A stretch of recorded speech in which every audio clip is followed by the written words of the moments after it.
ஆண்டு உங்களுக்கு அதிர்ஷ்டம் அடிக்கும் தனுசு ராசி அன்பர்களே, இந்த ஆண்டு உங்களுக்கு பொன்னும் பொருளும் மணியும் கொட்டும் ஆண்டாக இந்த ஆண்டு தனுசு ராசி அன்பர்களுக்கு 3ஆம் இடத்தில் வந்த ராகு பகவானால் உங்களுக்கு கிடைக்கும். அரசாங்கத்தால் பதவி உயர்வு கிடைக்கும். அரசாங்க உத்தியோகத்திற்காக பரீட்சை எழுதிய நண்பர்களுக்கு அரசாங்க உத்தியோகம் கிடைக்கும். நீங்கள் கேட்ட இடத்தில் டிரான்ஸ்ஃபரும் கிடைக்கும். அரசாங்கத்தில் அதிக லாபம் கிடைக்கக்கூடிய ஆண்டாக இந்த ஆண்டு தனுசு ராசி அன்பர்களுக்கு இருக்கும். பதவி உயர்வும் தொழிலிலே லாபமும் போட்ட லாபம் இரட்டிப்பு லாபம் கிடைக்கும். தனுசு ராசி அன்பர்களுக்கு அனைத்து வசதிகளும் கிட்டும்.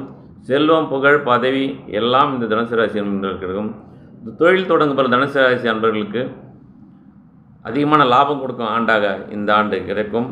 பதவி உயர்வும் பதவியிலே நீங்கள் இந்த ஆண்டு வெற்றி பெறுவீர்கள்.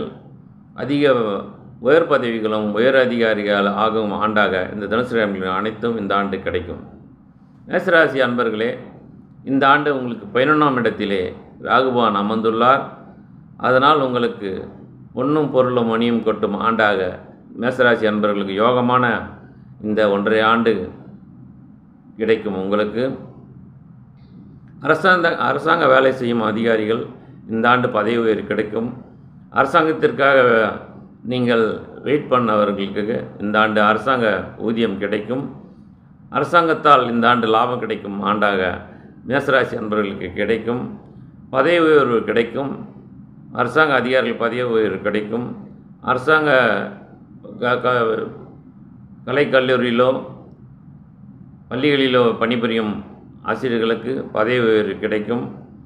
செல்வம் கொழிக்கும் ஆண்டாக மேசராசி அன்பர்களுக்கு அனைத்து வசதிகளும் கட்டும். வீடு கட்டுவார்கள், வண்டி வாகனங்கள் வாங்குவார்கள், சொத்து பத்து வாங்குவார்கள். செல்வம், புகழ் இந்த ஆண்டு அவர்களுக்கு கிடைக்கும்.